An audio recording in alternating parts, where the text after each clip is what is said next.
Faleminderit të gjithëve që keni marrë pjesë. Në fazën e projektit BOA, për kemi mësuar Jevita Komani. Faleminderit. Jevita Komani është një autor dhe studiuese. Sot në klasë të temën e feministe, efektet e nënvlerësore të përgojës së traumës në Shqipërinë komuniste. Kitabi është paraqitur në Universitetin Devan University në Shtetet e Bashkuara Amerikane me datën 12 nëntor 2024. Ne mund na tregosh diçka mbi studin tuaj? Mbrëmja e gjithë dhe faleminderit shumë që keni ardhur. Se dëgjova që ka dhe aktivitet alternativ që po zhvillohet diku tjetër, kështu që keni zgjedhur këtë e vlerësoj jashtëzakonisht. Edhe ata duhet kishin ardhur? Faleminderit që po lidhen. Okej, se nuk e di tamam për çfarë po bëj, po ma merr mendja duhet jetë për diktatorin. Ma merr mendja, po. Po, edhe kjo është direkt një temë lidhur me atë gjë. Atëherë ne kishim edhe disa pyetje praktikisht, po mund ta filloj thjesht për ta paraqitur. Kjo është një temë që mua më ka shqetësuar le të themi për shumë vitesh, duke qenë se unë jam nga një familje që nga ana babit ka qenë e përsekutuar. Gjyshi ka vdekur në burg dhe babi për herë të fundit e ka parë kur ka qenë 5 vjeç. Kështu që kjo ka qenë një traumë që ai është rritur me këtë traumë, gjithë familja e tij ka vuajtur për kësaj. Dhe duke qenë se unë jam shumë e lidhur me babin, e shoh veten tani sikur kam të gjitha gjërat që ai ka përjetuar, sikur i kam përjetuar unë vetë parë. Domethënë e kam parë këto dhe te familjarë të tjerë të mit, e kam parë te miq të babit, që kanë kaluar po nëpër të njëjtat lloje kalvaresh historike. E kam parë dhe te mikesha e miq të mi, që mund të jenë moshatarë të mi dhe kanë kaluar gjëra shumë vështira, mund të kenë pasur babain në burg ose nënën të përsekutuar që kanë humbur prona e tjera, kanë humbur mundësi për studiuar, i kanë bërë gjithë shkollat me vonesë, dhe gjitha këto kanë lënë gjurmë tek këta njerëz. Kur i shikon pamjet parë njerëzit, kur i njeh për herë të parë, nuk të shkon mendje çfarë traume mund të ketë dikush në vetvete. Dhe nuk e kupton si duhet sillesh me atë person. Kështu që për mua, për shembull, kjo ka qenë një nga shtysat që kam dashur, domethënë të jap zë kësaj teme që është shumë e heshtur, shumë e thjetur në shoqërinë shqiptare, duke qenë se ne jemi brezi i tranzicionit, ju jeni më të rinj mbase, po unë jam brezi që jam rrit në tranzicion edhe ne kemi pasur traumat tona të këtyre 30 viteve, kështu që duket sikur traumat e komunizmit kanë ikur, janë larguar dhe tani janë futur traumat e tjera. Por në fakt ato janë trauma që ne i kemi të fjetura në shpirt, sidomos ata që kanë pas direkt familjarë të përsekutuar. Mënyra për ta studiuar këtë lloj teme mund të ishte ta kapim nga disa drejtime. Pra unë kam kap në aspekti psikologjik, i cili nuk të detyron që ti të kesh një uri mjekësore detyrimisht, ose sociologjike, ti merresh me çfarë është ndikuar vetë individi, pra marrëdhënia e personit me familjarët e vet. Dhe kjo ka qenë edhe baza që unë kam pasur, marrëdhënia me prindrit e fëmijëve të viktimave të komunizmit. Pra si është përhap mekanizmi përmes të cilit është përhapur trauma, ajo që unë studiova ishte pikërisht mekanizmi i marrëdhënies me prindrit, me baban dhe me nënën. Një fushë tjetër që është me interes shumë në këto kohë është të studimi nga ana biologjike. Pra ndryshimet epigjenetike që ndodhin në trupin e fëmijëve që lindin nga prindër që kanë kaluar traumë. Ajo është jep një komplet tjetër dimension të kësaj teme dhe është një dimension që tregon që trauma është dhe fizike. Pra një traumë mund të ketë qenë psikologjike, ka nisur si psikologjike, por kthehet në fizike sepse ndryshon biologjinë e trupit të njerëzve, të vetë viktimës traumës, por pastaj dhe të trashëgimtarëve. Prandaj mund të jetë dikush që është fëmijë një viktimë e komunizmit, po tani mund të jemi edhe brezi i nipërve dhe mbesave të viktimave të komunizmit. Pra dikush mund të ketë pasur gjyshe në burg ose i ka vdekur dhe befas nuk e kupton, por kur në një moshë të rritur ka aspekte të ankthit, të depresionit ose të tjera, mund të ketë deri dhe skizofreni, ose efekte të tjera, simptoma të tjera psikologjike që ndoshta as nuk i shkon mendje pse mund t'i ketë këto. Përpiqet të kuptojë në përditshmërinë e vet çfarë problemi mund të ketë dhe lidh me atë traumën e përditshmërisë, pa i shkuar në mendje që kjo mund të jetë diçka më e hershme, më e futur në historinë e familjes dhe nëse dikush nuk ja tregon, as nuk i shkon në mendje. Edhe kjo ka qenë shtysa që mua më bëri ta studioja. Do të thonë, unë kam lexuar para rreth 10 vitesh një artikull që tregonte pikërisht për studimin e traumës të fëmijët dhe të nipërit e mbesat e viktimave të Holokaustit. Ata kishin, më thënë, hebrejt, sidomos shkencëtarët hebrejt, po dhe të tjerë, kanë 50 vjet që merren me këtë temë. Domethënë, ata kanë krijuar fushën e psikologjisë së traumës, është bazuar pikërisht tek viktimat e Holokaustit dhe sot ajo është jashtëzakonisht e gjerë si fushë, ka përfshirë tema të gjithë llojeve të historive, konflikteve ndër etnike, qoftë edhe diktaturave, trauma seksuale, të dhunës seksuale, të dhunës në familje të tjera, dhe pra ajo ka qenë një temë spunto që ka treguar që kjo është diçka që shtrihet faktikisht në gjitha llojet e traumave. Megjithatë, unë që atëherë e pash që kjo ishte në fushën e komunizmit, nuk kishte studime. Që për mua ishte një pikpyetje e madhe, pse nuk ka studime në fushën e komunizmit? Pse nuk duhet folur që komunizmi ka shkaktuar një traumë kaq të madhe te miliona njerëz? Dhe po ti futesh në aspektin politik, sigurisht kam dyshimet e mia, mund të bësh edhe konspiracione sa duash, se pse nuk është studiuar. Po unë thash atëherë, nuk e dija fare që do studioja psikologji master, sepse unë vi nga fusha biznesit dhe psikologjinë e kam pasur një dëshirë, pasion në vetvete që kur kam qenë rreth 20 vjeç, po pa e menduar që rrethanat e mia jetësore do ktheheshin të tilla që me dëshirë do ta bëja studimin e psikologjisë. Dhe mbas një viti që kisha filluar studimet, duhet zgjidhim temën dhe pedagogja tha pyeti çfarë teme dëshiron zgjedhësh, unë kisha disa alternativa. Po këtë e kisha të parën në listë dhe ajo tha kjo është e para në listë, edhe për listën e interesit që ajo kishte.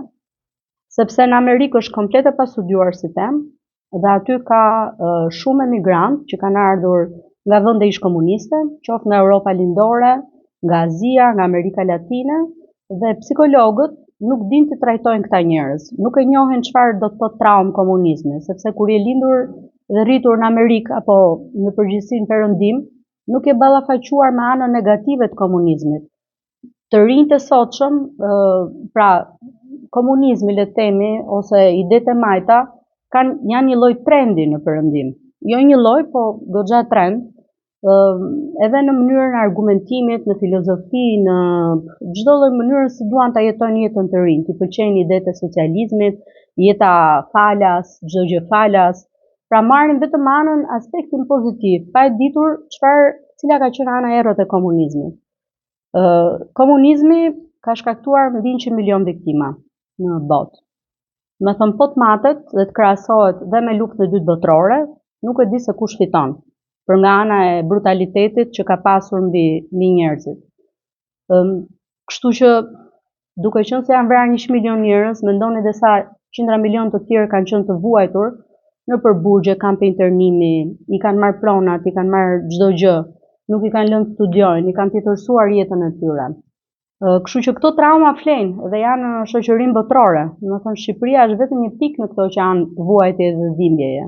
Megjithatë, edhe kjo pikë ka veçantitë e veta që meritonin të kishin një vëmendje të veçantë dhe mua më vjen shumë mirë, jam shumë, do të thonë, nëse vërtet jam mirënjohëse përveç njerive që mora përmes studimit, është që ma dhanë mundësinë ta bëja këtë temë, se mund të thoshin dhe jo.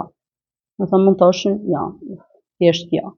Një nga arsyet që mendoj pse ma lejuan është se është universitet katolik dhe vetë, me thënë, universitetet katolike, po dhe përgjithsisht mjediset katolike janë të interesuar që tema e komunizmit të trajtohet, sepse kleri katolik është përndjekur dhe në Shqipëri me siguri e dini që ka pasur shumë të vrarë priftrinj, janë 38 martirë të Kishës Katolike që janë shpallur në vitin 2016 dhe të gjithë kanë qenë direkt të vrarë ose kanë vdekur në burgje. Dhe rasti më i rënd që njihet është i Marie Tucit, e cila ka qenë postulante, po përgatitej për të bërë murgesh dhe nuk e di nëse keni dëgjuar mënyrën se si ajo ka vdekur. Do të thënë ajo është shputur në një thes, i kanë futur dhe një mace brenda, si të fusësh këtë macën e vogël.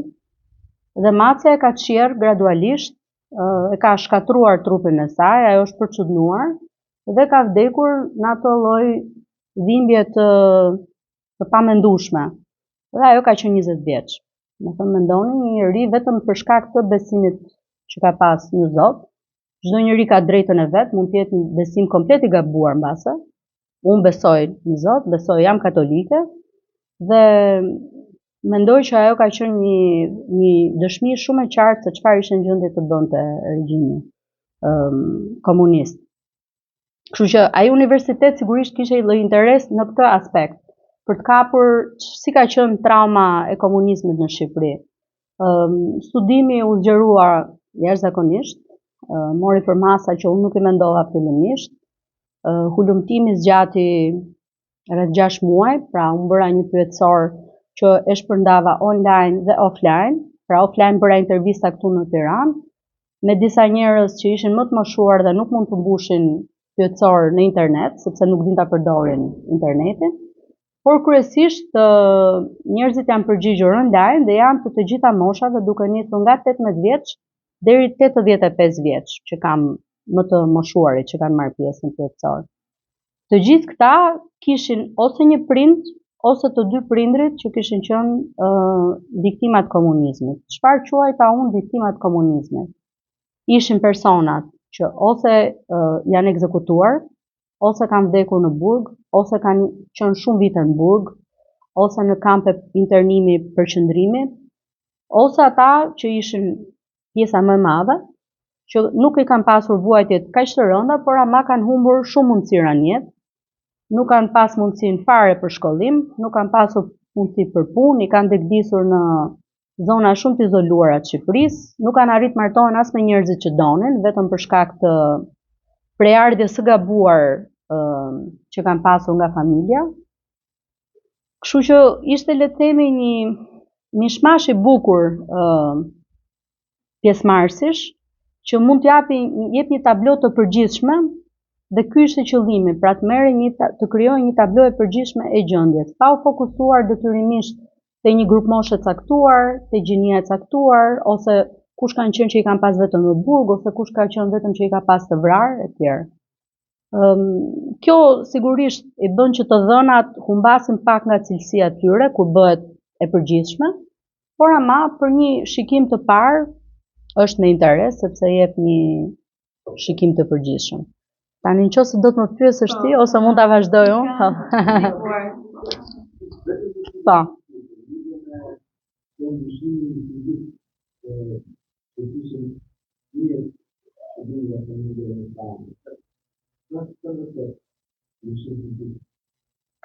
Okej, ato nuk e kam studiuar sepse unë nuk jam as biologe as mjeke, ato është diçka që mund ta masin vetëm ata që kanë tullsat e dur, njohuritë e dura për ta bërë. Po ky është një nga trendet kryesore aktualisht për studimin e traumës në nivel ndërkombëtar, që shikohet çfarë ndryshimesh bën epigenetike quhet, që janë mënyra se si reagon trupi ndaj informacionit ADN-s. Kjo mënyrë e reagimit të trupit ndaj informacionit ADN-s ndryshon në qoftë se ke pasur traumë pas paraardhësit e tu, pra ata që të kanë lindur. Kjo transmetohet përmes ndryshimeve hormonale dhe të tjera biologjike. Kjo është një variant që është më e studiuar aktualisht. Është dhe variant tjetër që ka studime më të pakta, kam përshtypjen ndoshta 2, 3, 4.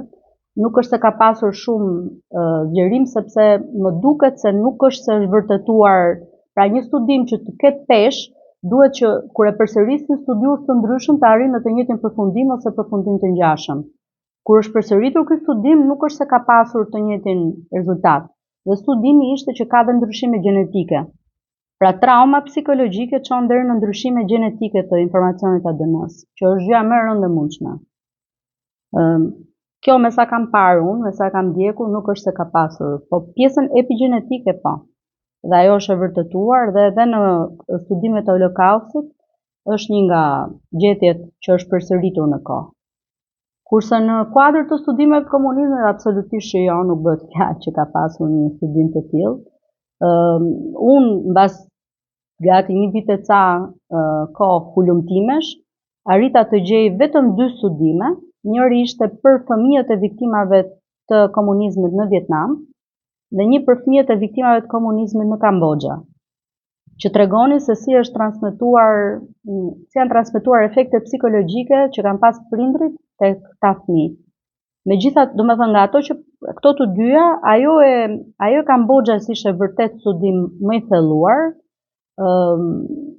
kurse ajo e Vietnamit do thoja mjaft më i cekët. Ai Kambodjas bënte krahasimin me të rinjt, si më thënë, nga Kambodja që kanë lindur nga viktimat e komunizmit, po kanë emigruar në Amerikë, kurse ai Vietnamit me ata që kanë emigruar në Norvegji. Dhe kanë mbetur të izoluara se studime, nuk është se është marrë njëri më tej. Pra, deri diku mendoj që ka një përpjekje shumë të madhe ndërkombëtare për të mos ta lejuar këtë temë të ngrej kokë. Pra të dalin në dritë çfarë të keqe i ka bërë komunizmi njerëzimit. Duhet vetëm të shikohet ana pozitive, të ndajmë pasurinë, të jemi gjithë të lumtur edhe të kemi harmoni. Që harmonia është në këtë rast, në rastin e Shqipërisë është treguar që vetëm harmoni nuk ka qenë, sepse kush ka pasur viktimat komunizmit në shtëpi e di që jeta ka qenë krejtësisht e mbaruar, të duhej të shkruaje një biografi dhe të tregoje si të ka vdekur baba në burg, çfarë ke pasur prona, si ke humbur këto, dhe ti ja shkruaje vetes tënde dënimin për gjithë jetën me duart e tua, duke shkruar biografinë që 18 vjeç, mos edhe më herët. Këto fatmirësisht këto gjëra ne nuk i dim sot, po nëse flitet me më të rritur, për shembull, unë i di sepse më ka treguar babi. Dikujt tjetër mund t'ja ketë treguar nëna, gjyshja e të tjera. Tani te këto studimet, po,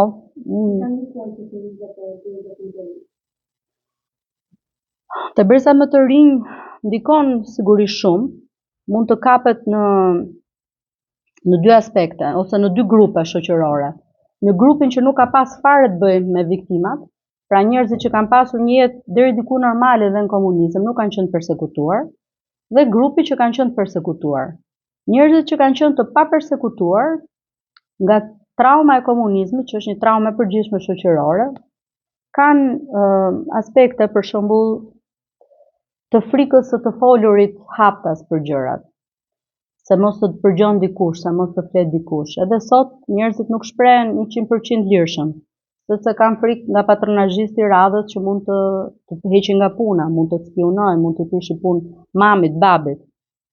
Është një dëshirë që ne si shqiptar, ndoshta është edhe më e hershme se e komunizmit, mund të lidhet edhe me faktin që ne kemi kaluar nga një pushtet 500 vjeçar pushtimi në mbretëri dhe për një periudhë shkurtër dhe pastaj 45 vite në komunizëm. Mund të jetë pjesërisht e lidhur me këtë, por ne si shqiptar kemi një prirje të nënshtrohemi liderave shumë të fuqishëm. Domethënë, ne e pranojmë nënshtrimin shumë shpejt.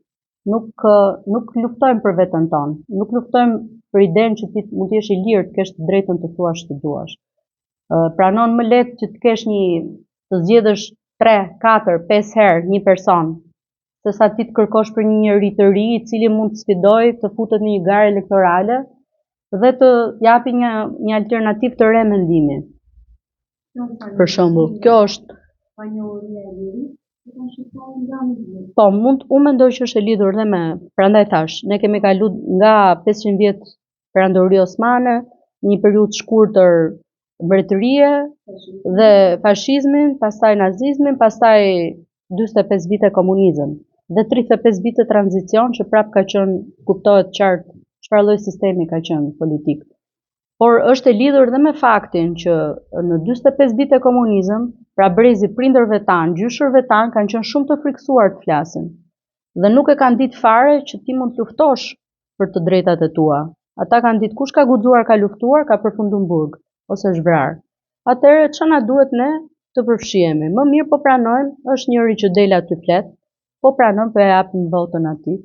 Dhe mbetesh në atë qerthullin e një personi apo 2-3 personave që janë po të njëjtët.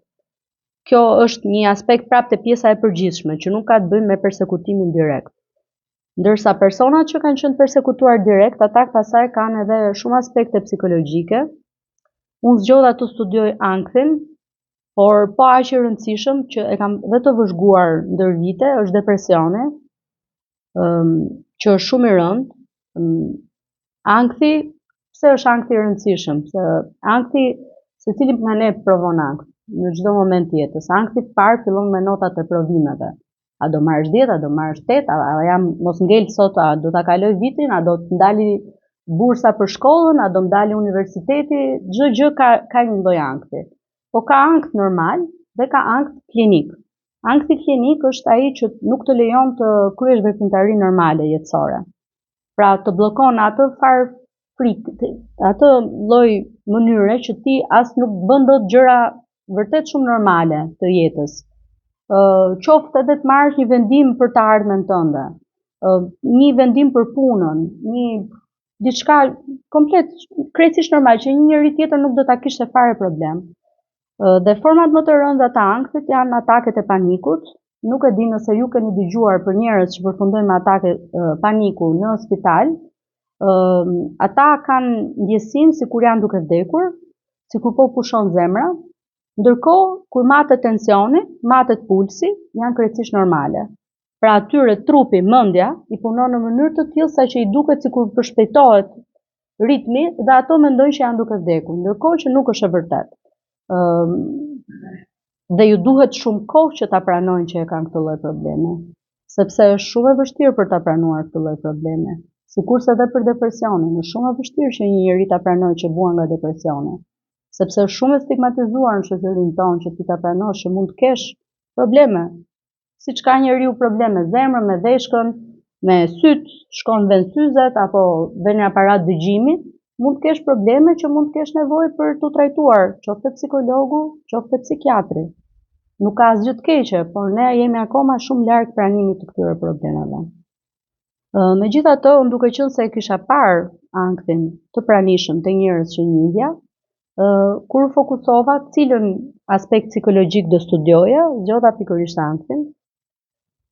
Dhe matjet që unë bëra treguan, pra bëra matje të ankthit te fëmijët e viktimave të komunizmit në Shqipëri dhe ata që kanë emigruar në Amerikë. Në Shqipëri u përgjigjen 148 persona të pyetësori dhe të intervistat që unë bëra dhe në Amerikë 84.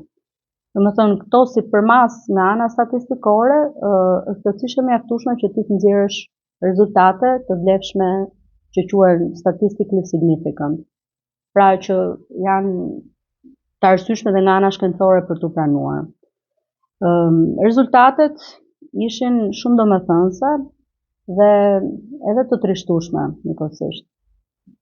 Sipas organizatës botërore të shëndetësisë, që bën matjet në gjithë botën, sigurisht duke u bazuar tek dhënat që jep Instituti i Shëndetit Publik nga secili shtet, në Shqipëri prania e ankthit është në nivel klinik, pra që ti ke nevojë për psikolog apo për psikiatër, në nivelin 3.8% të popullsisë të përgjithshme të Shqipërisë. Tek fëmijët e viktimave të komunizmit që unë pata në Kampion, në Shqipëri është në 22%. Pra 3.8% në 22%. 7 herë më shumë gati prania. Ndërsa në Amerikë ishte edhe shumë më tepër se kaq. Në Amerikë është në 6.3% të popullsisë amerikane, ankthi është në nivel klinik. Tek grupi që unë pata ishte gati 40%. Pra 40% e personave që unë intervistova, që morën pjesë në pyetësor, kishin ankthin në nivelin që duhet të trajtohet patjetër nga psikologu ose nga psikiatri. Që është shumë e rëndë. Shumë e rëndë. Domethënë është vërtet shumë e rëndë. Po. Po janë gjithmonë shqiptar. Që kanë emigruar në Amerikë. Po. Sa do të ishin ankthi më të lartë të shqiptarit e Po, Shqipërisë? tani arsyet janë disa fish për mendimin tim. Një nga arsyet mund të jetë që u mendoj një nga kryesoret është që nga Shqipëria e larguar kur ra komunizmi, kur hapën ambasadat ose që ikën manie ose kanë emigruar dhe me green card e tjera, të parët që janë larguar kanë qenë njerëzit që kanë qenë ose jo të parët, po ndër të parët kanë qenë ata që kanë ardhur nga familje që kanë vujt nga komunizmi. Se kanë thënë ne s'kemi më asgjë në Shqipëri, prona s'kemi, shtëpia s'kemi, kemi ardhur nga internimet, jemi në kurkund. Atëherë hajde ikim një botë të re dhe ta fillojmë jetën nga e para. Kështu që parimisht ata mund të jenë që kanë emigruar më shumë dhe që kanë pasur edhe sasi më të madhe, pranim më të madhe ankthi e tjera. Dhe që reflektohet edhe te kampioni. Një arsye tjetër është se në Amerikë jeta është ka më shumë presion se sa në Shqipëri. Domethënë në Amerikë duhet matesh shumë mirë nëse do të shkosh në Amerikë apo s'do të shkosh në Amerikë, sepse të shtohet befas një presion shumë i madh para përmbjetesë, që ty duhet të bësh 2-3 punë që të dalësh të paguash gjithë faturat e tjera. Edhe tjetra është që ti ke vazhdimisht një presion për sukses, se nuk mjafton thjesht të mbjetosh. Në Amerikë ti duhet dalësh i pari ose i dyti ose i treti. Ti je gjithmonë në krye. Kësaj pastaj mund të shtosh dhe faktin që këta që kanë shkuar nga Shqipëria janë emigrantë dhe si emigrant ti nuk ke vetëm problemet e një amerikani, ti ke problemet e një njeriu që ka emigruar, vjen nga një kulturë tjetër, i duhet të integrohen në kulturën amerikane. Pastaj është dhe brezit i të rinjve ose atyre me moshë të mesme, të cilët jetojnë me dy kulturash dhe kanë dy mentalitete njëkohësisht, kanë ankth, po ta bëj këtë do më gjykojnë shqiptarët, po ta bëjnë këtë do më gjykojnë amerikanët. Domethënë një botë me dy botëve që ta vështirëson jetën. Dhe mendoj këto janë arsye që e shtojnë ankthin tek ata. Por prap nuk mendoj që këto janë kryesorët, mendoj që kryesorja vjen nga ajo që ke trashëguar nga familja dhe nga lidhja me prindrit, që unë sikurse përmenda thash të zgjodha si mekanizmin që studiova, sepse është lehtësisht e matshme nga ana statistikore përmes një pyetësori, që ti shikon sa i lidhur je me babain dhe maman. Dhe nga kjo pastaj kjo lidhet me gjërat e tjera që janë matur nga ana statistikore, derisa arrin në rezultate në përfundime. Gjetja për ankthin ishte kryesorja, por gjetje me shumë interes ishin po ashtu dhe këto të lidhjes me prindrit, që mua më rezultoi që ne kemi një shmangje nga prindrit, sidomos nga babai, më shumë se sa ka popullsia amerikane për shembull. Por kemi më pak ankth për shembull në marrëdhënie me ta, pra kemi një lloj marrëdhënie që është pak më ndryshe se çdo ishte një perëndimori. Që mendoj është e lidhur me të shkuarën tonë, pra si e kemi ne familjen. Për shembull, ne gjërat e rëndësishme nuk ja tregojmë, ato që na shqetësojnë, nuk ja tregojmë prindërve, përpiqemi ta mbajmë për vete, ndaj me shoqërinë, po prindi është i fundit që e merr vesh. Ndërsa për pjesën e ankthit, kur ti ke ankth, përpiqesh që te familja të gjesh atë ngrohtësinë, pra atë botës jashtme që ti ke frikë, ti gjen ngrohtësinë te familja, që është një mënyrë shumë interesante se si funksionon familja shqiptare. Një tjetër,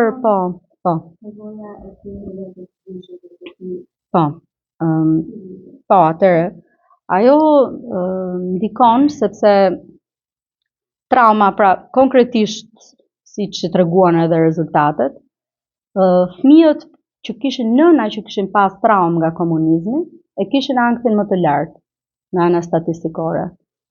Pra, nëse babi im për shembull ka pas, babai ka vdekur në burg, maman e ka pasur të përsekutuar gjithë jetën. Ai ka jetuar me maman. Dhe atë që ajo traumë që ajo ka pasur, sigurisht ajo ka ndikuar që ai ka pasur më shumë ankth. Pra, të gjithë që kanë pasur nënat e përsekutuara, parimisht mund të jenë të prekur nga ankthi. Më shumë se sa një dikush që nuk ka pasur maman me traumë nga komunizmi. Ndërsa për baballarët, trauma e baballarëve ishte e lidhur me lidhjen anktioze që ke me baban. Sa më shumë traumë ke pas babai, aq më i fortë është ankthi që ti ke në marrëdhënie me babain. Dhe edhe vëzhgimet e mia, pa e bërë studimin statistikor, këtë gjë e kishin treguar, po kur e sheh me studim, pastaj është edhe më rëndë. Po kjo tregon tamam që, si më thënë, trauma është e trashëgueshme përmes marrëdhënies me prindin dhe kalon. Dhe nga edhe ajo biologjike unë nuk e kam studiuar, por sepse thash më mungoj, nuk jam biologe që ta bëj, por mendoj që duhet bërë dhe ajo. Kështu që to janë dy elemente të tjerë psikologjik që unë mata ishin shpresa dhe besimi fetar, niveli besimit fetar. Shpresa është shumë e rëndësishme për të matur në psikologji, sepse përmes shpresës është treguar me shumë studime psikologjike që ulet depresioni dhe ankthi. Pra sa më shumë shpresë të ketë një njeri, kështu është lidhja normalisht. Sa më e madhe të jetë shpresa të një person, aq më i vogël është ankthi dhe depresioni. Dhe nëse kjo do vërtetohej përmes studimit, do ishte shumë interesante, sepse nëse konstaton që një person ka ankth, atëherë mund ta ndihmosh që të rritë shpresën dhe aty mund të paksohet ankthi. Kjo lidhje u vërtetua për njerëzit që jetojnë në Amerikë, por ama jo për njerëzit që jetojnë në Shqipëri. Pra, lidhja ishte e dëmtuar në Shqipëri. Edhe këtu ishte me pikpyetje pse lidhja në Shqipëri është e dëmtuar. Sepse në Amerikë ja e gjetëm zgjidhjen. Pra, me përmes psikologëve ose duke pasur më shumë besim në Zot e tjera, mund të rritet shpresa dhe ti e lufton ankthin në mënyrë vetjake ose mendimin e tjerëve. Në Shqipëri, unë mendoj që dëmtimi ndodh për shkak se këtu njerëzit, pra fëmijët e viktimave të komunizmit, janë vazhdimisht ekspozuar me traumën që kanë pas prindrit apo gjyshrit e tyre. Si ndodh ky ekspozim? Ti hap televizorin dhe shikon një film kohë komunizmit, në cilin përmendet që kulakët janë të fshinj, ballistët janë të fshinj, janë kriminal, janë vrasës. Ti dënojmë, rrof partia, rrof Enveri. Pra ke një glorifikim të diktaturës në mënyrë të vazhdueshme që si shikues ndoshta pa lidhje me i pa persekutuar nuk të shkon në mendje që kjo është e dëmshme. Po një person që vjen nga një familje e persekutuar, sigurisht që i neveritet kur e shikon një gjë të tillë, ndihet shumë keq, mund të mbaj mend ndonjë batut nga filmat, se sigurisht jemi rritur me ata filma dhe na kanë ngel shumë gjëra në mendje, por ama përgjithsisht dëmtohen kur i shikojnë ato filma. Pastaj në televizor shikon vazhdimisht politikanë të cilët janë që nga koha e komunizmit. Njerëz që janë fëmijë e nomenklaturës komuniste. I shikon në pozicionet më të larta, kreu parlamentit, ish kreu parlamentit, kreu aktuale Akademisë Shkencave. Njerëz që jo vetëm kanë përfituar nga koha e komunizmit, por kanë përfituar edhe nga gjithë koha e tranzicionit. Pra, pa ti shikon një person dhe thua, për çfarë vuajti babai, gjyshi, gjyshja, mamaja ime? Ku është dënimi për këta njerëz? Unë po them direkt të dënohet specifikisht ai, po ata që kanë kryer këto krime do paguajnë ndonjëherë? Ku janë kthimet e pronave? Ku janë dëmshpërblimet e të persekutuarve? A i kanë gjetë banesa këtyre njerëzve apo i kanë lënë për kampet e Gradishtit e tjera ku i ka çu jeta dhe kanë ngel aty. Pra këto janë gjëra që një person që vjen nga një familje persekutuar përballet çdo ditë me këto gjëra dhe ky është një ripërjetim i traumës që nuk e bën më të lehtë jetën e tyre, por bën vetëm më të vështirë. Dhe këto janë, mendoj, arsye shumë të rëndësishme sepse ky mekanizmi nuk funksionon në Shqipëri. Pra, po ishte shumë interesante që ta shikoje që se ne themi ne jemi popull pa shpresë dhe prandaj njerëzit ikin nga Shqipëria. Është e kundërta, ne jemi popull me një shpresë nga më të lartët të mundshme. Dhe kur dhe këta fëmijët e viktimave të komunizmit që unë studiova, që janë gjithë që kanë pas vujtje në familje, e kishin shpresën në nivelet më të larta, mendo pastaj të tjerë shqiptarë që nuk e kanë pas të traumë. Me të ne jemi dhe pedagogja ime po më thoshte ju që jeni popull shumë rezilientë. Pra, ke një lloj elasticiteti psikologjik të shqiptarit që faktikisht është dëshmuar në histori. Shqiptarët janë njerëz zakonisht fort nga ana psikologjike, nuk e humbasin kurrë shpresën, çado e keq që të ndodhi. Gjithmonë do ta gjejmë mënyrën se si do dalin nga vështirësia. Por ama Pra, ti shikoje, niveli i shpresës në Shqipëri dhe në Amerikë ishte pothuajse njësoj, nuk ishte ndryshim. Nuk është se ata që kanë ikë në Amerikë kanë shpresën më të lartë, ne që kemi ngel këtu jemi pa shpresë. Jo, ishte niveli i shpresës njësoj. Pra dëmtimi ishte tek çështja që këtu mekanizmi i ankthit është i bllokuar nga një lloj tërësie faktesh socioekonomike, për mendimin tim, pjesërisht kulturore, dhe kryesisht është ripërjetimi i traumës për shkak të gjërave që ndodhin, që shoqëria shqiptare nuk është e dekomunistizuar, dhe kush e ka atë traumë do ta vazhdoshi është i dënuar ta jetojë çdo ditë. Mjafton të hapi televizorin dhe të shohë figurat e papëlqyera në televizor. Kam një diferencë në lidhje me traumën. Po. Tani, unë nuk mata direkt traumën e personave, pra duke qenë se një pjesë e madhe e atyre që u intervistuar morën pjesë në survey janë të rinj, janë 18 vjeç, 20 vjeç, 30 vjeç, ata nuk e njohin ç'është komunizmi, se kanë përjetuar direkt. Kështu që unë mata traumën të prindërve të tyre. Ndaj unë nuk mund të them nga këta vetë kush e ka traumë të lartë, ata djemtë apo vajza. Por unë mata traumën e prindërve dhe rezultoi që 80% e baballarëve kishte pas traumë dhe 70% e nënave kishte pasur traumë. Gjithashtu, shumë interesante ishte që mosha që shfaqej trauma, si te baballarët dhe te nënat, ishte pak a shumë e njëjta moshë. Domethënë, nëse babai mund ta kishte 25 vjeç, mamaja kishte 22-23 vjeçë. Arsyeja mendoj për këtë është e lidhur me faktin që të përsekutuarit, si me thënë, kur të binte fatkeqësia që njëri binte në burg, ose do dënoi me vdekje, ose i merri prona, i merri sekuestroi çdo gjë, atëherë e njëjta gjë, trauma do përfshinte edhe gruan. Nuk ishte që ngele vetëm te burri, do kalonte edhe te gruaja. Ose, nëse ishin të pamartuar, binte në burg, dilte nga burgu. Me kë do martohej ai? Kush e merrte atë? Asnjë familje e pa përsekutuar nuk do ta fuste një njerëz që kishte qenë i dënuar nga komunizmi. Atëherë ai do detyrohej të martohej brenda klasës vet. Do shkonte do kërkonte për një vajzë me mbledhëri, shumë rrallë me dashuri, e cila vinte po ashtu nga një familje që e kishte pas babën burg, gjyshin kam përqendrimi, stërgjyshin e ekzekutuar, etj. Pra, dhe martesat janë kryer brenda për brenda të njëjtës shtresë shoqërore. Dhe kjo është një tipar i komunizmit që është shumë i egër, sepse nuk pra vërtet ti mund të dënosh një person për shkak të bindjeve politike, ka ndodhur shumë kohë në histori, nuk është se ka ndodhur për të parë me komunizmin, po ti nuk kalon në mënyrë kapilare të gjithë familja, nuk përfshin dhe gruan, nuk përfshin dhe fëmijët.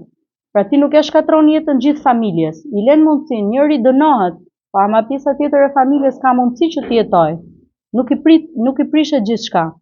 Dhe ky aspekt i komunizmit për mendimin tim është shumë i rëndë dhe në Shqipëri është ekzekutuar në formën më të egër të mundshme. Është shumë e rrallë që mos të martoheshe jashtë shtresës shoqërore. Shumë e rrallë. Kështu që ata fëmijët kur kanë dalë kanë qenë të dënuar edhe të dëmtuar nga të dy anët. Edhe nga ana babait, urdhro? Cilat? Ato që kanë qenë një persekutuar, një pa persekutuar, jo, ma mërmendja ka qenë për shkak të dashurisë. Unë e kam pas vetë një, domethënë vetë unë ashtu e kam. Mami nuk është e persekutuar. Po sigurisht kjo ka dashur vullnetin e fortë të mamit që të arrinte të dilte mbi kohën dhe të martohej me personin që ajo donte, që është gjë shumë e rrallë. Po normalja ka qenë që kanë qenë të martuar për të detyruar për shkak të rrethanave të lidheshin me njëri tjetrin. Po. Ndoshta edhe për natyrën e shoqërisë që jetojmë, natyra ka qenë ose me pak situatat më egër tek meshkujt. Nëse të traumat janë tek meshkujt, mundohen të jenë të fshehura shumë sinqert, dhe ndoshta për temat apo vajzat dhe gratë është pak më duke qenë më tepër sensitive unë do të flasin me motrat, nanat e tyre apo shoqet, meshkujt e kanë pak më difficile të folin me anëtar të tjerë të fëmijë. Po. Jo, është vëzhgim i drejtë faktikisht. Meshkujt në Shqipëri e mbajnë shumë më tepër në brenda. Është e vërtetë dhe i zgjedhin personin me cilin do flasin. Kurse vajzat janë nga natyra më të shprehura dhe e ndajnë shumë më shpejt brengën që kanë. Edhe kuptohet më lehtë kur e ka femra një. Biles, mendoj kjo një nga arsyet pse i thon femrave që janë më shumë histerike e tjera, ajo s'është histerike, ajo thjesht e ka natyrën që e shpreh më shumë. Ndërkohë që burri e mban brenda dhe mund ta ketë vujtjen shumë më të madhe, por nuk e shpreh. Po, mund të paksohet, e meshkujt qëndron brenda, mund të jetë, po. Mund të jetë. Edhe ajo.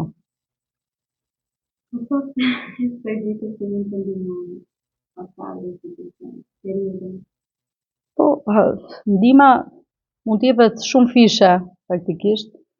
Mendoj e para duhet të kesh vullnet njëri që të duash të ndihmosh. E para ta kuptosh që ka një problem. Pra, kushdo që sot e ka dëgjuar këtë që unë po them, unë shpresoj që gjëja që të merrni me vetë është nëse mësoni që në rrethin tuaj shoqëror apo familjar ose person me cilin jeni lidhur apo do martoheni ku diun, mësoni që ka një gjën apo një preardhje të përsekutuar, është mirë që ta dini që ky person mund të ketë një traumë brenda vetes, të cilën ndoshta ai as e din që e ka, po dhe ndoshta e din që mund të ketë ankth, mund të ketë depresion, që mund të vi për këtë arsye. Dhe thjesht duhet edhe të jeni pak më mirëkuptues për këtë gjë që mund ta ketë personi. Vullneti unë mendoj që duhet e parë në nivel shtetëror. Sepse tani ka kaluar koha shakas, janë 35 vite dhe kjo vetëm se është thelluar, nuk është zgjidhur. Pra unë mendoj tani që ka shumë nevojë në nivel shtetëror që të ndërhyet. Unë e kam sugjeruar te një nga programet politike, pa thënë emrin e partisë, që të ofrohet minimumi këshillim falas psikologjik për viktimat e komunizmit dhe për familjarët e tyre. Një gjë që duhet ishte bërë që në vitin 92, nuk është bërë. Është bërë në mënyrë sporadike, e kam hulumtuar nga organizata që kanë vepruar për pak vite, po e kanë lënë me aq dhe kanë qenë vetëm rastet më ekstreme, njerëz që kanë dalë komplet të ikur nga mendja nga burgjet dhe nuk bënin dot jetë normale mbas rënies komunizmit. Pra ata kanë marrë trajtim, po pjesa dërmuese jo, nuk kanë marrë, kanë qenë komplet të lënë në fatin e tyre, në vuajtjen e tyre. Dhe unë mendoj të paktën për ata që kanë mbetur gjallë, po sidomos për familjet e tyre, duhet të jepet këshillim falas psikologjik, sa herë që ata ta kenë nevojë. Shteti shqiptar ja ka këtë detyrim atyre njerëzve, sepse i çoi në zgripin e mendjes së tyre dhe minimumi duhet të shbëj dëmin që i ka shkaktuar mendor. Tjetra pastaj mendoj që është shumë e rëndësishme që duhet të zgjidhet çdo problem social ekonomik që ata kanë.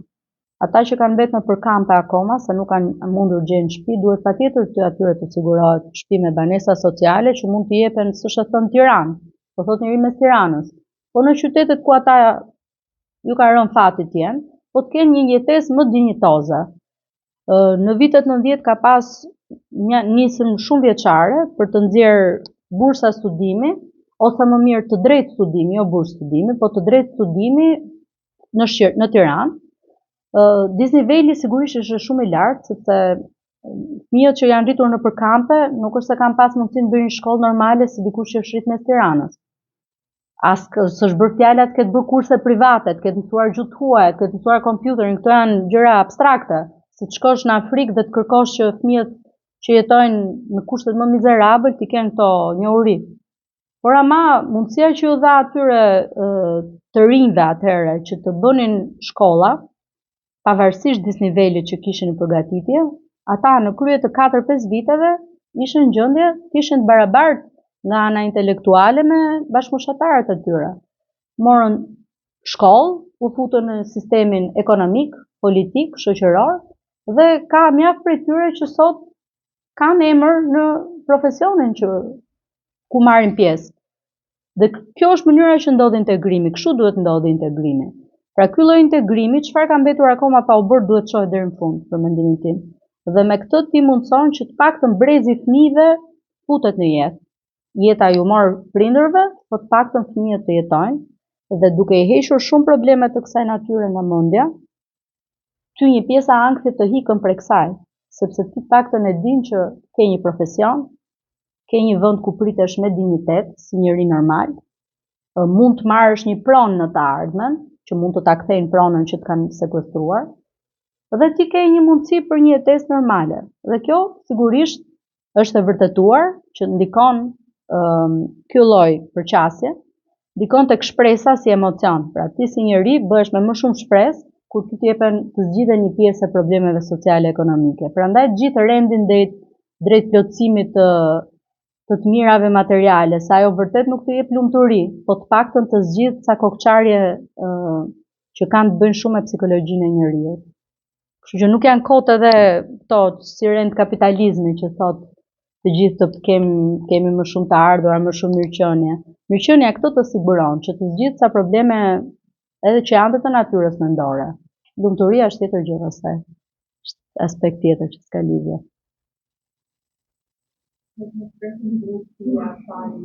Unë atëre, po t'i futem tamam, se unë i kam listën shumë gjatë gjërave që mund të propozohen. Unë jam për që duhet bërë drejtësi. Minimumi duhet kërkuar falje nga ata që kanë kryer krimet në kohë të komunizmit, qoftë nga individët, që mund të kenë qenë prokuror, hetus, gardian burgjesh, policë, që kanë në ndërgjigjen e tyre vdekjen, që i kanë vdek njerëzit në përduar, ose i kanë rrah me kamzhik në për burgje, po qoftë edhe në nivel shtetëror. Pra ata që kanë qenë nomenklatura, duhet kërkojnë falje. Dhe ka nevojë për një gjyq Nurembergu në Shqipëri, përgjithsisht mendoj në gjithë botën komuniste, ish komuniste, duhet të dënjihet komunizmi si një regjim që ka shkatruar jetën e njerëzve, sikurse nazizmi, fashizmi. Nuk janë ndryshe. Ose secili ka anën e vet, po tash po ti matësh me viktima, nuk e di se kush fiton. Kush është më i keq nga të dyja. Kështu që këto janë gjëra që duhen ndodhin.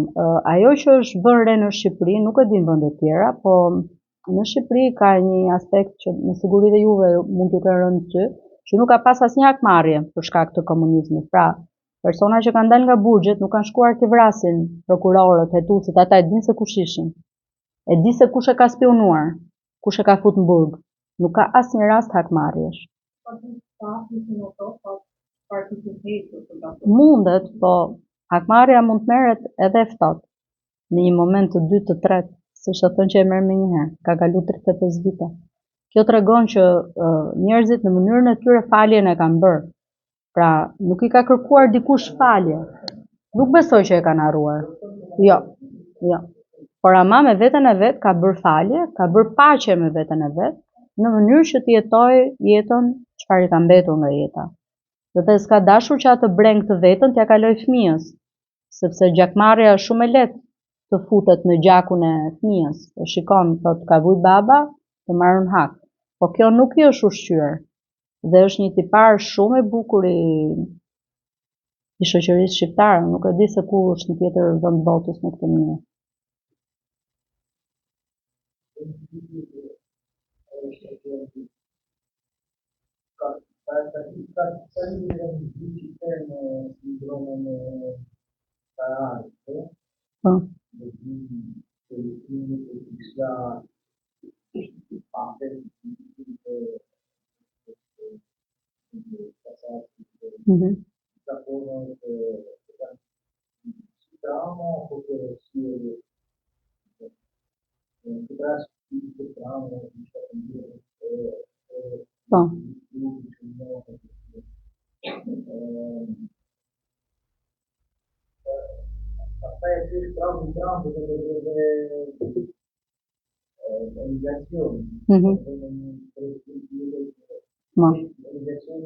Është një traumë në vetvete.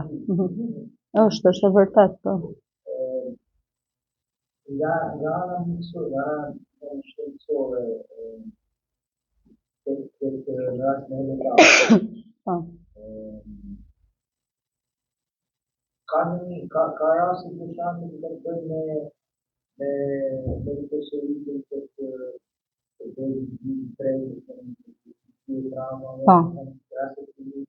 Po, ka. Po. Ata kanë arritë te brezi te Stërniprit tani në matjen e tyre. Domethënë deri te brezi 3 është e vërtetuar që arrin. Edhe këtë kanë bërë që është gjë shumë interesante, pra ata e kanë lënë historinë të zhvillohet dhe masin në çdo brez. Çfarë ndodh? A kalon apo nuk kalon? Pra ti kur të arrin mbas 100 vitesh do ke një seri historike, psikologjike, shkencore, statistikore, në të cilën ti do shikosh se sa thellë shkon trauma. Pa ajo ndihmon që ti të shohësh traumën jo vetëm të Holokaustit, po ti shikon çdo lloj traume. Edhe në rastin e zëmë ke një familje ku nëna dënohet vazhdimisht nga babai, fëmia rritet me këtë traumë në familje. E para është se shikon faktin që ndodh. E dyta që duke qenë shumë i lidhur fëmia ka lidhjen më të madhe me nënën, sidomos deri në moshën 12-13 vjeç, pastaj shkëputet, po deri 12-13 vjeç personi i parë është nëna. Dhe ato që ndjen nga nëna nuk ka nevojë fare të flasë nëna. Se attachment, pra lidhja, ndodh edhe lidhje fizike, lidhje edhe emocionale në heshtje. Çfarë shikon nga nëna e përjeton fëmia. Është e vërtetuar shkencërisht. Dhe kur fëmia rritet, edhe sikur të ketë një periudhë shumë paqësore, pa probleme të tjera, në moshë të rritur, kur kalon të 30-tat, fillojnë i shfaqen ato gjëra që ka përjetuar kur ka qenë në fëmijërinë e hershme, fëmijërinë e vonë apo edhe në adoleshencë. I kupton shumë e vonesë shumë gjëra që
po konkretisht të ndihmë kanë gjëra shumë pak vërtetë, shpresoj të diskutojmë duhet. Po.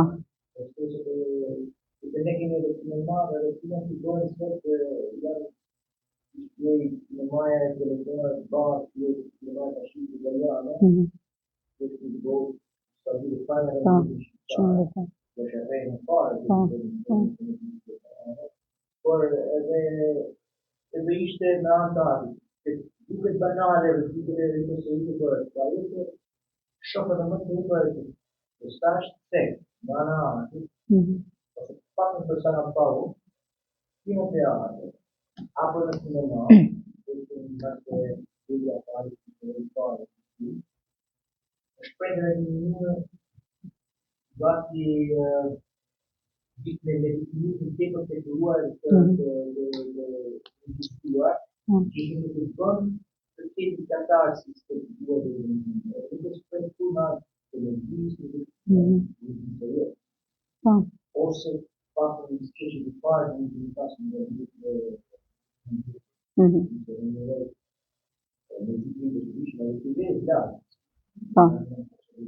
Po, pa tjetër.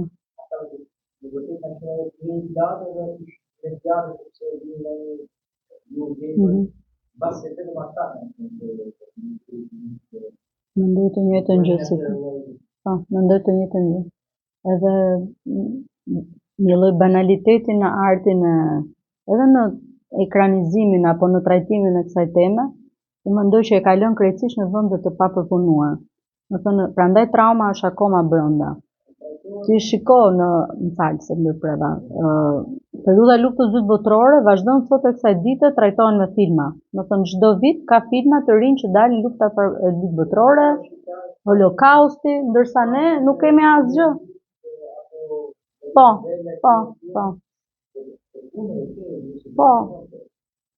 Ato vazhdojnë ndërsa ne s'kemi bërë asgjë pra. Ne, jo vetëm ne, po dhe në kinemarë lindore të Europës lindore. Nuk është se ka shumë filma, pak filma ka. Dhe unë mendoj që është e lidhur dhe me faktin si puna e kësaj që unë duke e studiuar, kuptova që kishte vetëm 2 studime, një për Vietnamin, një për Kambodxha, ndërkohë këtu kanë vdekur 100 milion njerëz. Si mund mos bësh ti një film për kur kanë vdekur 100 milion njerëz, nuk është shaka.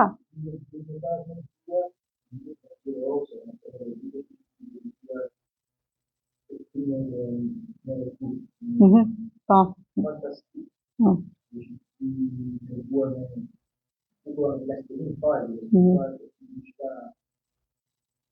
Tronditsa. Po.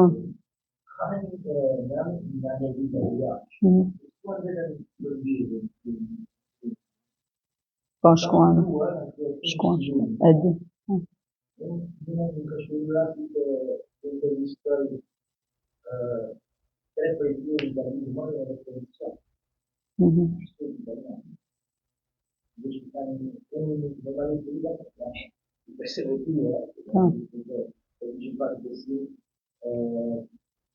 Kam regjistruar shenja aty, janë evidente. Parte se mi verso il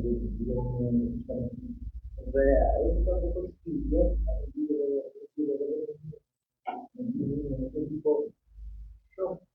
traume dhe këtë të tyre. Po. Është vërtet. Jo, është vërtet, ajo ke shumë drejt. Kanë dhe ata traumë.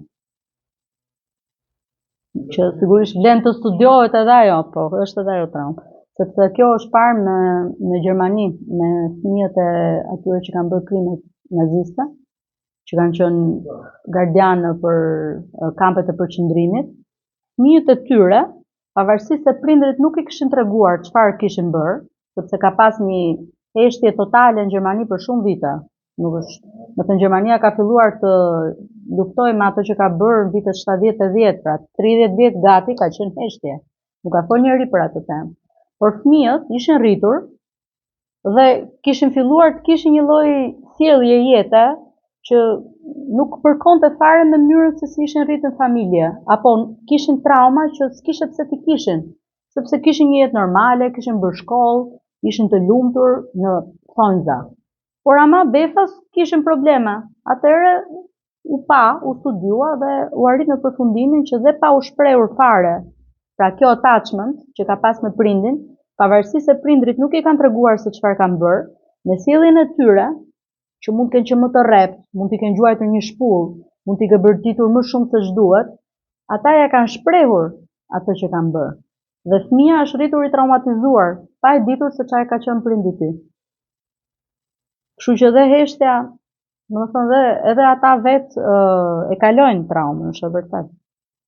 Po në atë rast, prapë është për të pyetur, ata e kanë zgjedhur vetë atë rrugë. Se ti mund bëhesh edhe, domethënë, kurse këta shkretët që janë, edhe fëmijët, po, edhe fëmijët s'kan fajin, po. Por unë mendoj edhe unë, po, një ide që është diskutuar prapë një nga këto programet politike, pa thënë se cila parti, ishte që një përsekutuar e propozoi dhe mua më duk një ide shumë e mirë. Ai tha duhet që shteti të financojë minimumi 10 filma të nivelit shumë të lartë, të bëhet me aktorët më të mirë, skenaristët më të mirë, regjizorët më të mirë, të cilët kapin pikërisht temën e përsekutimit komunist. Dhe ti me atë i krijon vetes edhe një platformë të një niveli ndërkombëtar, me të cilën mund të konkurrosh për festivale dhe e bën shumë të njohur temën, e cila aktualisht është krejtësisht e panjohur. Publik, po. Po. Po. Po.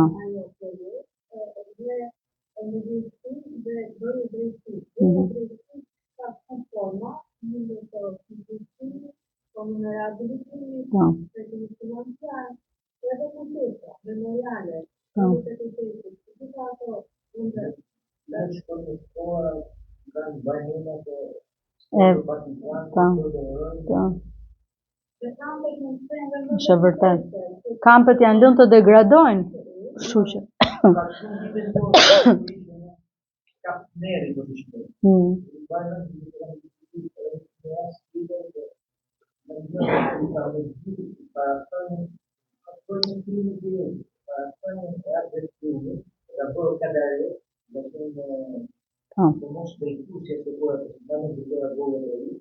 Dritëra golli ka qenë.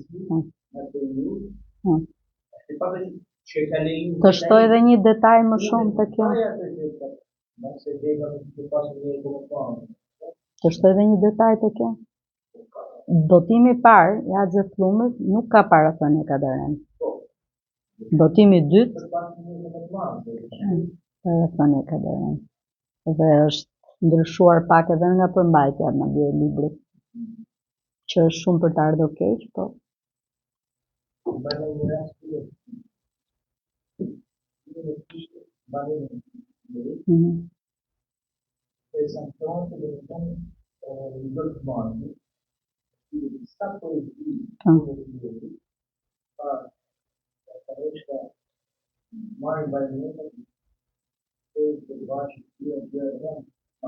Gjëra makabre. E ka bërë? Se ka bërë. Kjo është puna. Po. Ka pasur një emision në televizor para 4 vite gjysmë, ku është diskutuar pikërisht për Rudolf Marko, dhe unë kam qenë një nga ato që kanë folur aty. Po. Po, ajo, përgjegjëse direkt. Shumë e vërtetë.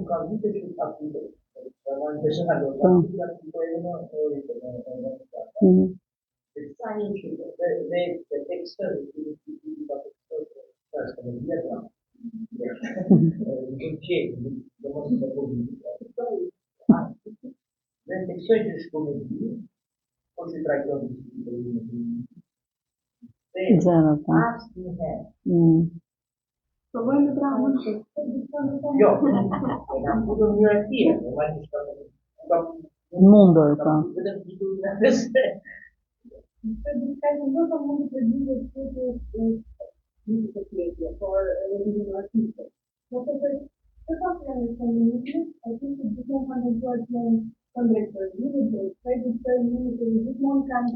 Në farë të fondeve që kanë ardhur, që gjithmonë nuk është trajtuar tema që kanë qenë.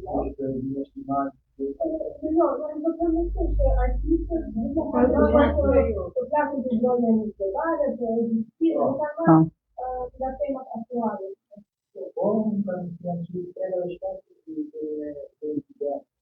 Po, sa ato kanë pasur. Po prapë. Po, është për pikpyetje. Edhe si temë që puna është prandaj se e shtrova dhe unë këtë më përpara që pse kjo temë nuk trajtohet? Pse edhe në Perëndim kjo temë nuk trajtohet? Pra, duhet menduar në nivel politik pak më lart se sa thjesht trajtimi që i bën në nivel individual, sepse nuk është kohë që merren me tema të paqëna në nivel ndërkombëtar, ose tema që mund të kenë një vlerë jo kaq të madhe sa i fryn, se sigurisht për ambientin e pastër e të bukur jam plotësisht dakord me një dorë dhe këmbë bilesmërinë, por ama nuk mund të jetë ajo tema kryesore që shtyn përpara gjithë shoqërinë, sepse sa tema ka bota, se duhet fokusohesh vetëm te një temë. Ose tema tjera që kanë qenë temat kyçe të viteve të fundit, liberalizmi total. Unë e kuptoj që dhe liberalizmi arrin deri një pikë që arrin caku maksimal, për te atij ku do shkosh, shkatrohet komplet shoqëria. Por ama ti nuk e marr me tema thelbësore të shoqërisë europiane, kohezionit social të shoqërisë europiane, që është edhe komunizmi, se ti ke gjysmën e Europës që ka qenë ka vujt nga komunizmi, kush më shumë, kush më pak, të gjithë kanë vujtur. Po të flasësh me një polak, po të flasësh me një hungarez, nuk janë shumë të ndryshme përvojat. Këtu ka qenë më e egër sepse ka pas shumë vrasje për frym popullsia, ama nga narrativa është njësoj, është e njëjta gjë. Rumani po ashtu. Shumë të fortë kanë qenë regjimet. Po, edhe aty. Po, në Kosovë sidomos. Se ka qenë edhe urrejtja se ishin shqiptar. Po që është një temë që është për mendimin tim është ta na shkaluar me qëllim. Dhe prandaj nuk ka as fonde. Akoma bëhen filma edhe shkruan investime të tjera në rezistencën italiane.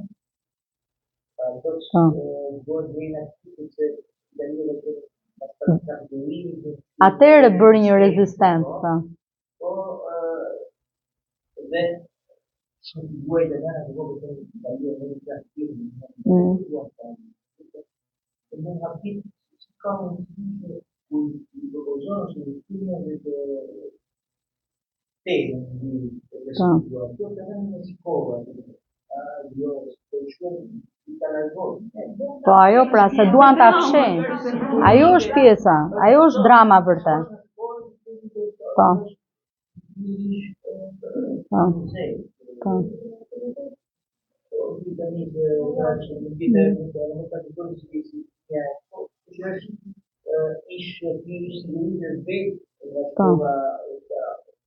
Shkosh në vend tjetër për shembull në Lezhë, keni krye bashkiak në politikën familje, policisë periudhë, po në mënyrë se si drejton këtë tema i dy parë, në parë trajtimin në mënyrë serioze.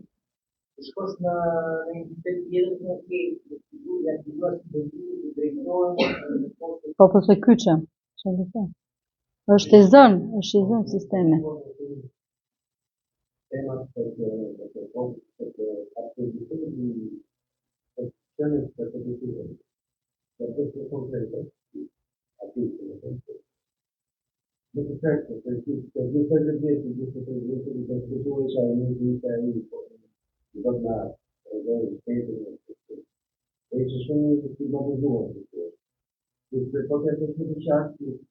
Perché potevano anche i fondi di una così potevano andare su questo la tenere che vanno a dire di non essere sempre ai questo è il protocollo di voto con la gente che viene qui Të gjithë direkt në burg.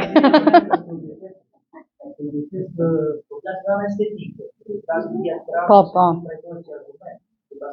Është mbyllja e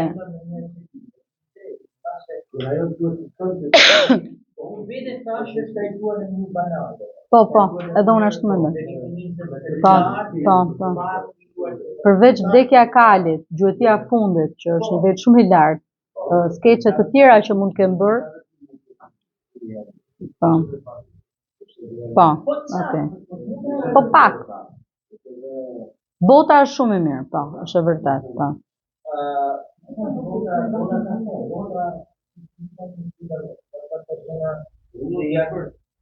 Që janë të tepruara, po.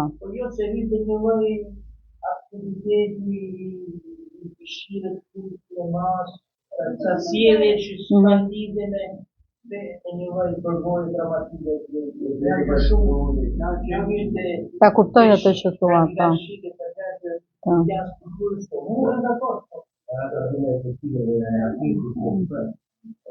Biles edhe ajo, unë jam dakord me ato që janë jashtë realitetit.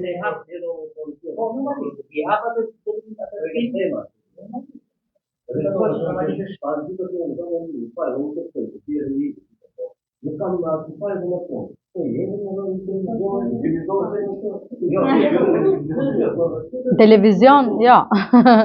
Nuk jep njeri në televizion këta. Njeriu me top jep në televizor. Vdekja Kalit se jep njeri, për shembull. Toka jon. Po, nuk jepen ato filma. Kjo është çështja, pra është mbyllur dera asaj teme. Dhe unë, domethënë, e di si ka ndodhur në Gjermani që është thyer ky akull se aty nuk jepni. Aty jepni me një realitet të lumtur që thohet ti, a është ky populli i cili ka bërë para 30 vjetësh Holokaustin?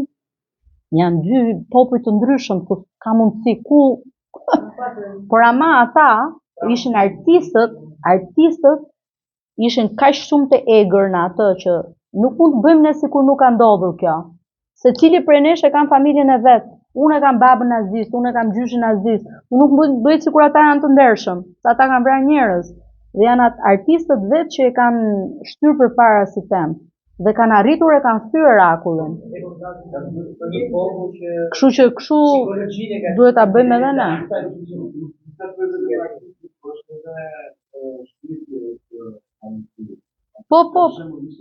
Po se kanë pranuar që në fillim. Nuk e kanë pranuar që në fillim.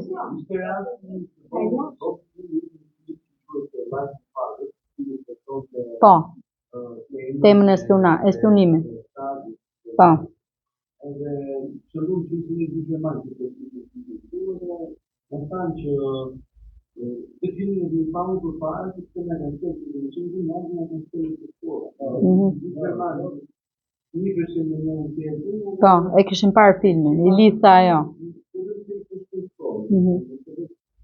Po. Po, edukimi, po.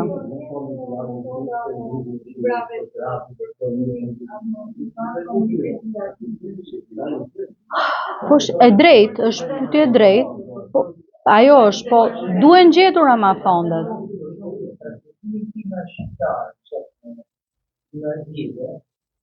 Apo